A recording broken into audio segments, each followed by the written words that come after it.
ve kalendarı belleyen sahipamı yazıp otururum men şol gönücü tarihim.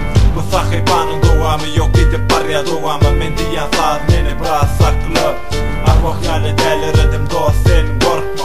Elimdeki postsunun cüzü yırtık kala.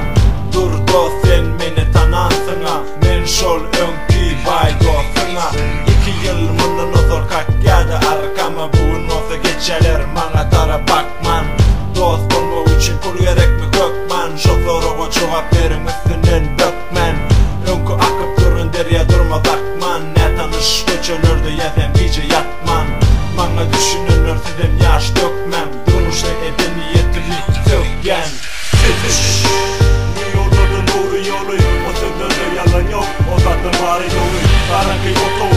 İçime böcek dolu, yatır içinde var adam oğlu. Geç, kimsetlere kaysı olsa bir yolu. Sözlerimde yalan yok, bu zatların bari dolu. Karanlık oto, içime böcek dolu. Yatır içinde bir adam oğlu. Geni adam uçtu kuvatlayın adadın. Deli yiğitler uçtu kanlı zalim kadadın. Geçişte gidenler ütme ile özün haladın. Doğduğu gidenler ütme her yakasın tanadın. Belli olmaz barma sonun. Ratkam otur sen onup. Yanar sime belki ölürsün donup. Belkiler keşkeler tüküdür ömrümü. Fanidir bu cahan ve onun bütün ölümü. Sövünme belle koy kaharın yeke dermani ba. Olum savur başına bela gelmeke baryan yolumdan savur. Drift etsen hem de yanı yok. Deberin niresinden savursan peydadır bratok. Sint wufun lirikleri verir akıl.